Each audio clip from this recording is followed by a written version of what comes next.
Good afternoon and welcome to Live from Size Lounge. My name is Matt Van Winkle with the ISU Alumni Association. Thanks to everyone who's been tuning into these each and every week as we've been doing these live interviews with our alumni. They've been really a lot of fun to have, and we've really enjoyed engaging with everybody who's been tuning into these last few weeks. We are able to bring these conversations to you each week thanks to the members of the ISU Alumni Association. If you're interested in supporting the association and receiving the benefits and services of being a member, please visit isualum.org to learn more. Our guest today is Bob Fitch, a 1996 graduate of Iowa State with a degree in electrical engineering. Bob is also a life member of the Alumni Association. Bob has worked as an engineer for the Boeing company and most recently as a program manager at John Deere. Earlier this year, he decided to pursue a lifelong passion and opened up Waveform Music Recording Studio in Des Moines, Iowa, where he works with artists and bands to record albums, master their tracks, and even produce voiceovers for radio, video, podcast, and audiobooks. Hey, Bob. Hello, Matt. How are you? I'm fantastic. How's it going? Great. I see you're in your studio. I can see the whole setup behind you. Yes, sir. So it's all here. Everything's up and running? It's running enough to record somebody yesterday. In fact, we just moved all the electronics in this past weekend, and I had phone calls about simple recording requests, and so we said, you know what, let's get rolling. We don't have to finish painting just yet. Let's go. Awesome. Well, I don't know if you heard the intro I gave you, but I gave everyone just a little bit of a background about your career, but maybe take us back all the way to when you were a student at Iowa State and talk about maybe some of your favorite memories from when you were at Ames. Sure. So, I started out as an electrical engineer, and at the time it was a 5-year program, and it was a stretch to get it done in 5 for me for some reason, probably because I was pretty distracted with a lot of music friends. I lived in Friley 4 of the 5 years, so I was right across from the music building. And, I won't say that the electrical engineering classes were my favorite memories. That was hard work. Yeah. But definitely I've kept in touch with so many people from the music department, from marching band, from basketball pep band, and probably the highlight of, I'd say, if I had to pick one experience, was my time singing with ISU Chamber Singers. That group was, I think, 3 years for me. And when I was a junior, we got to do a 2-week tour to Germany. And wow, I think at the time, I didn't understand how precious that experience was going to be. That's just one of my favorite things, and some of the best ear training that I've ever been able to do. So thankful for that. So really, you went to school to study engineering, but you really had that lifelong passion of music throughout the whole thing. You were involved in music and different bands on campus. Yeah, I was. I didn't get any credit towards graduation, but I did it anyway, and I don't regret it at all. Marching band is a big time commitment, and after my freshman year, I thought real seriously about, can I keep this up? And I'm so glad that I came out my sophomore year and stuck it out, because, it wasn't the equivalent of a fraternity sorority, but it was the closest thing I had, and really was an awesome family. And that's still such a great family group of friends that continues to this day, 20-some years later. Are you still part of the alumni band here? You bet. Yeah, All right. We try to make it back every year for homecoming, and then, can't beat it. They keep, the stadium wasn't the same thing that it is today. So just the fact that they let us on the field under those lights with the box and everything is pretty awesome. What's it like coming back, as part of the alumni band? I know you guys do get to perform on the field for the homecoming game.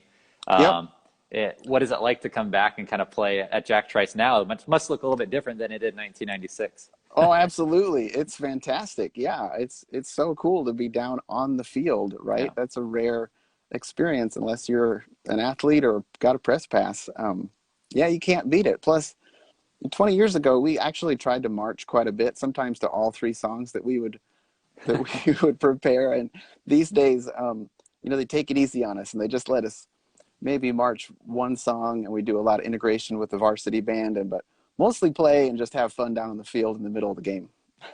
So what instrument did you play in the band? Curious. Trombone. Okay, trombone. Very Yep. cool. So you graduated in 1996, and did you start right away working at Boeing, or where did you end up right after you graduated? Right after I graduated, I had the economy at the time was nothing to complain about for at least for engineers. But it changed a lot, and I had three or four different opportunities. A lot of people coming to campus to interview, and I chose to go to Dallas, Texas, and work for Johnson Controls for a Okay. couple of years, and be an applications engineer for kind of industrial HVAC Yeah. design. Okay. Gotcha. So But where, yep. so when did you? I was just looking through, your bio, and it said that you worked at Boeing as an engineer. What did you do for them? That Boeing was the second company I worked for when we Okay. were down in Dallas. Okay. And I was that was really a great application for electrical engineering. That really scratched that itch. That was a build to print facility for the electronics that go in all the commercial aircraft, primarily 777 and 747. So we would assemble the circuit boards, some 200 some odd low volume boards, and then ship them to the Seattle area to get installed um, in the wide body airplanes mostly. And what they didn't warn me about is once you've worked for the aerospace industry, it's hard to compete after that, man. You just once you've Yeah. built planes and spacecraft, most other jobs aren't quite as exciting. But it was a good 4 year run with Boeing. Yeah. And then you ended up recently working at John Deere, right? Locally. Yeah, yep. John Deere brought us back to Iowa. We didn't think we'd be in Texas forever, but we were there good 10, 12 years, and John Deere moved us back. My wife had worked for Nokia down in Dallas, but we'd had kids by then, so she stayed home, and I went to work for the precision ag side of Deere here in Des Moines, and was a program manager for a lot of the automated guidance products. Was pretty cool division of John Deere to work for. So it sounds like your education at Iowa State really did help you prepare for life after college and working in engineering. Oh yeah, absolutely. I mean, that my engineering degree, no matter where I was interviewing or talking to people from around the country, they might not have been intimately familiar with Iowa State if they're from Mhm. Maine or something, but no one hesitated to invest in somebody that completed a 4 year engineering program. Cool. Well, now you Yeah. are the owner and lead engineer at Waveform Music, a new recording studio in Des Moines, Iowa. Congratulations on that. Um, Thank you. how did you kind of come up with the idea to open up your own recording studio? Oh gosh. Well, about every 4 or 5 years, I would find a reason to just kind of do some soul searching and ask, is this the company or the career path that I want to do forever? And maybe that's my character flaw is um, I'm, I'm, I'm doing the best at what I'm plugged in to do at the time, but after a few years of each of these different job opportunities, I kept coming back to, man, if I had to choose one thing to do the rest of my life, what would it be? And I'd always come back to something to do with music. So Sure. for the past decade or so, I've probably been dreaming of this. Hmm. Seriously, I mean, I started dreaming of that when I was at Iowa State. I exhausted the two technical music classes that were offered at the time, Yeah. but there really wasn't going to be a career path with a degree or a minor at the time, not in the early 90s anyway.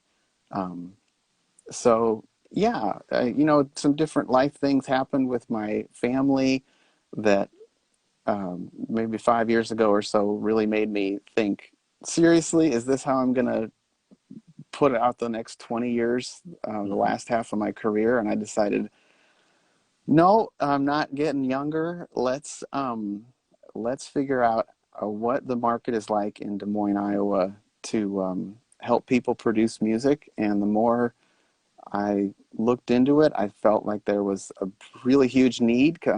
Central Iowa is a very growing music scene, and I think kind of the more professional type of production help and facility is pretty scarce. I'm not going to say it's non-existent, but I think it's a gap in Des Moines, and so here we are. Yeah, Yeah. just trying to add to the offerings in Central Iowa to help a variety of musicians take their work seriously and do it awesome.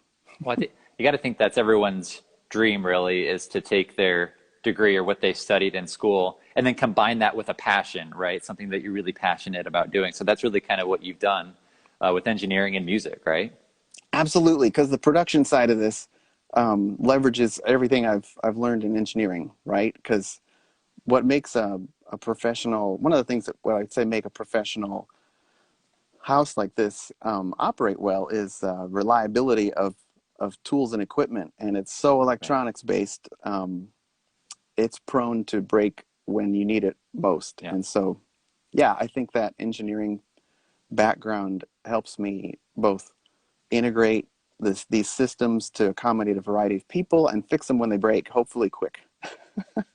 Have you always really enjoyed that process of creating music and then recording it on the back end too, of that whole from the idea of a song to putting it on, a tape or a record like that? Have you enjoyed that Sure. process since you were young?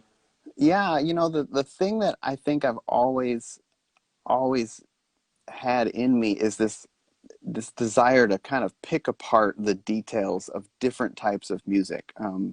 The first time I had my own little CD player with headphones, um, and it came with a couple of albums that my parents picked for me. Uh, I was I was amazed by how much detail there was in this was Chicago's Greatest Hits was my first CD that was given to me, and I just wanted to know, how did they get those horns to sound like that? And then they layer in voices sometimes, and um, it, you know, it was an extension of some of the ear training I had in chamber singers with a lot more than SATB going on.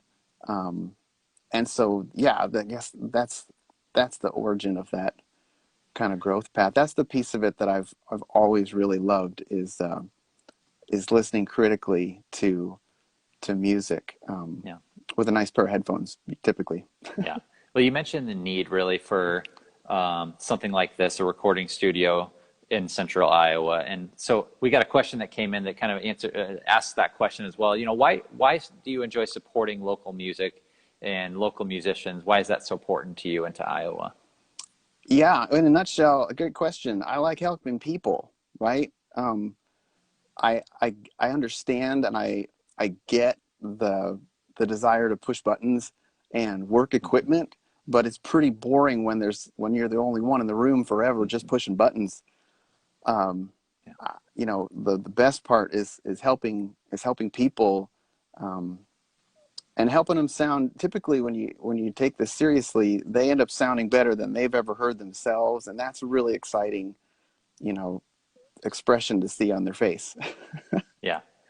Can you give us maybe a little tour of what's behind you there? I see that there's a little sound mixing board behind you. Sure, What do you sure. guys have in the studio there that people can see? Yeah, should I turn this camera around? Sure. Let's see if I can And figure that out. maybe tell people where your studio's at too. Yeah, the studio is right down by Methodist Hospital, between Methodist Hospital and 235 on Kiowa. It's in a new complex called Mainframe Studios. It's a 4-story high concrete building that used to be a Quest facility full of servers, but they've remodeled it to accommodate. It's got about 100 tenants in it now, and it'll have over 200 by the time they're done remodeling all 4 floors. Great. Um, so yeah, they've done a fantastic job. Um, it's a great mix of artists, and I'm kind of the music checkbox. Um, but there's a lot of different graphic artists and photographers, painters, glass blowers, a lot of cool artistry going Very on down cool. here. Awesome. So give us a little lay of the land here at your studio. Yeah, so here I've got this thing turned around. I'm in the control room, right? And I'm gonna back up here. So you're looking at the 40 channel console. This is a traditional system from the mid 80s that'll accommodate a pretty big group if we can fit them in here, and I think we can typically, and mic them up appropriately.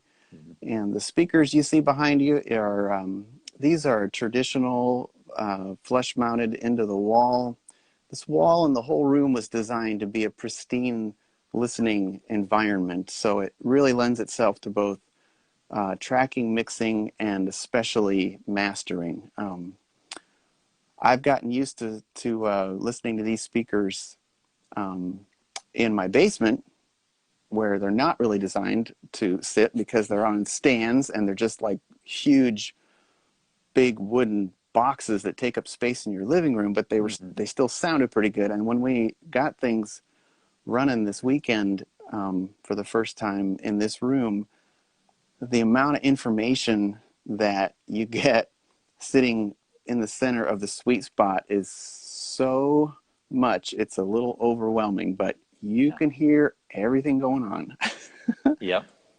On the right here is a isolation booth if you want like a real dry recording. That'll have a lot more padding going on in there. I've got my computer monitor is really a flat screen TV sitting off to the side, but it'll go in the center above this window when we get it mounted. Yeah. And then in the back here, the room is about, I think, 24 feet deep. So in the back, we've got kind of a producer's platform where we're going to put a full-size couch and some nice uplighting to where fans and kind of a production help can sit back here Cool. behind me, right? So really, you guys are going to be able to record anybody from a local musician, maybe just an acoustic session, to a full big band, right? Is that kind of the goal? Absolutely. That was the one thing I noticed right off the bat, was that studios are smaller and smaller if they're brick and mortar at all. And so the only way to do a 5-piece band, let's say, is to what's called layer them up and have maybe 5 people squeezed in, but then the next weekend have the vocalist come back and do the solos, and then have the guitarist come back and rerun his stuff. And if that's what you have to do, that's what you have to do. But you kind of lose the mojo of playing together live.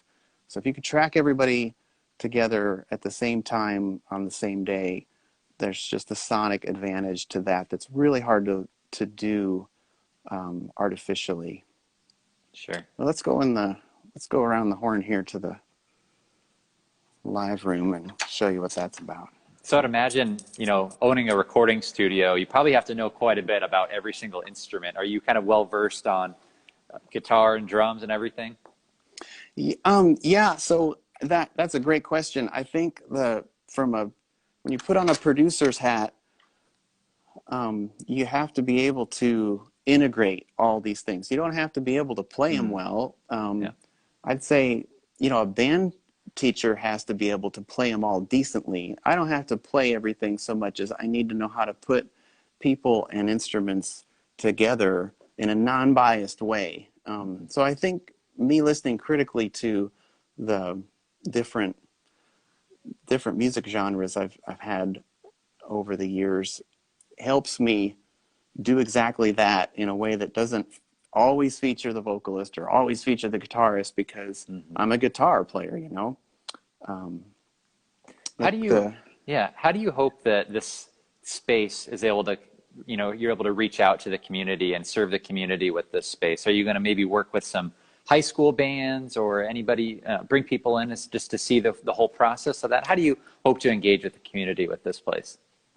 Well, word of mouth to start with, but I definitely will be reaching out to, educators, because I would like to share this with the younger generation, people, considering, don't have to be a music major yet, but, people just in high school band and jazz band and stuff, I think would benefit from a little bit of an experience in the studio to ask questions about different career paths. I am interested in integrating with both high school and collegiate level programs.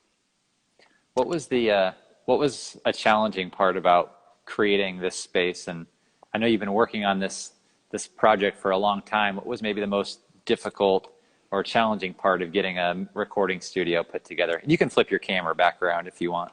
Sure. Let me, It really looks like a nice space, though. I think it's thanks. looks like it's coming together well. Yeah, this brown fabric will get spread across the backside of this kind of percussion stage. That's an all a very absorptive background Yeah. back there. It's a very quiet space. I'm wearing my headphones, but it sounds like it's a really soundproof area. It You has to be, I bet. would imagine. You bet. Yep. And it'll get even quieter when we actually install glass between the rooms and Yeah. in this exterior window. Yeah, we left this one exterior window, but I've got to put Oh, my own yeah. glass to kind of keep it quiet. But outside, you can kind of get a shot of There you go. principal buildings Yeah. right out there. And they just knocked down this other building and put in a green space here this Cool. spring. And one of the things I'm really excited about using this room for is not only tracking groups, even jazz bands. I that was one of the challenges was I wanted a live room big enough to do a standard, 20-piece jazz band Yeah. and not feel cramped. I think we've accomplished that, but we built in a big enough percussion stage that I'm really excited about the idea of using this space as an event, like a venue rental for an intimate concert, like a Yeah. CD release show, and where this doesn't necessarily have drums on here, but has use this as a stage. Stage. And maybe in the COVID world here, and then at least in the near term, an intimate space for some kind of an event is actually preferable. Right. So how many artists or people have you brought into the space to record some stuff? Have you done any of that yet, or are you still kind of working through that? It was a little dusty in here Yeah. until just this past weekend. We got enough stuff pushed around that we could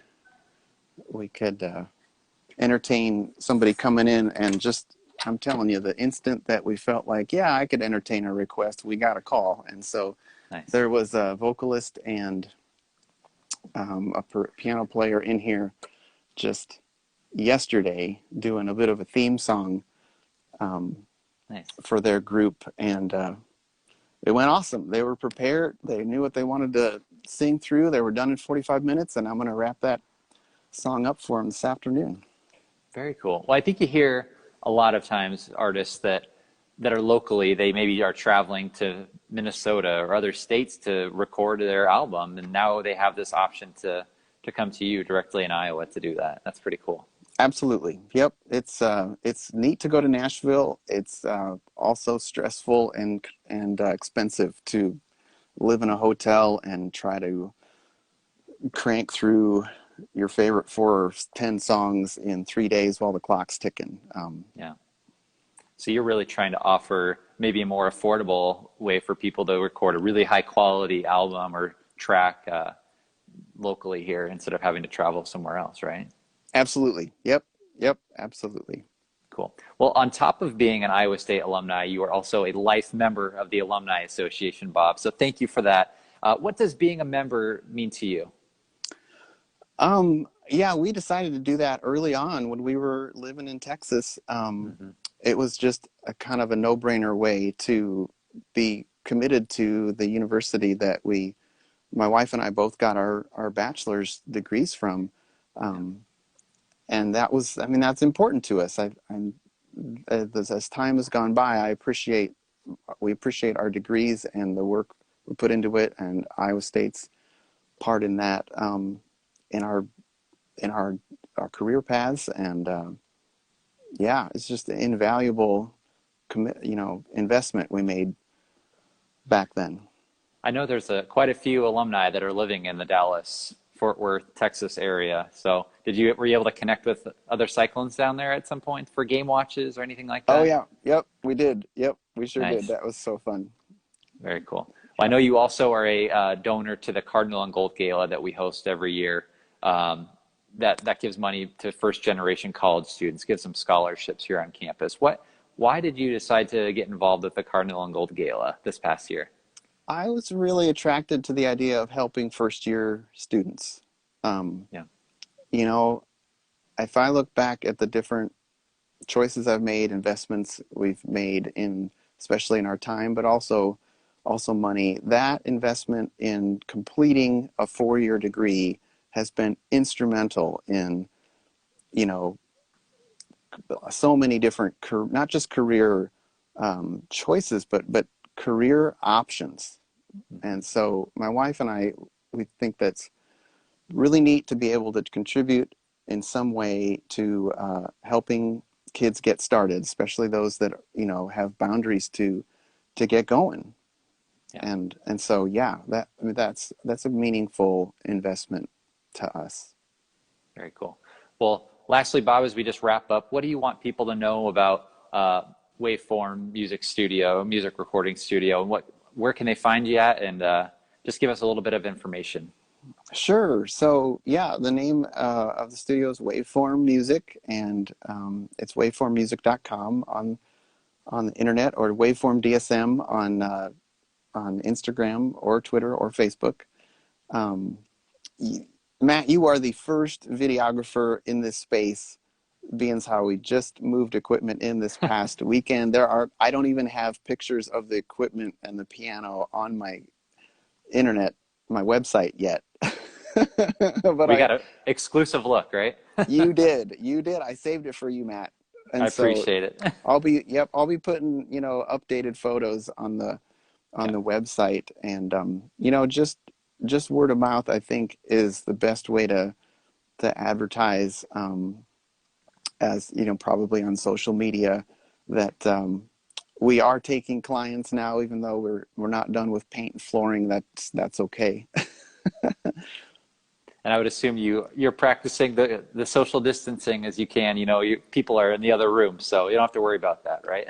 We can spread out given the space that we have. This is over 1,300 square feet, so Yeah, even a group of 8 to 10, we can spread out and be safe about that. And our building takes the guidance seriously. Masks are required in the hallways as you make your way to fourth floor. sure. Um, and so, yeah, even though COVID is a really tough challenge for everybody right now, I feel pretty good about, you know, staying safe as we can, both in the studio and the building, as folks are getting more comfortable with how to get out in the public safely. Great. Well, I hope to someday be able to get down there and give myself a tour. Hope you give me a tour of the space and see it in You bet. action with an artist in there and you running the board behind you. That'll be a lot of fun. You bet. We'll look forward to it. Sounds good. Well, thanks again so much, Bob, and thanks for joining us today. Thank you, Matt. Really appreciate it. All right. Have a good one. Thanks. Bye.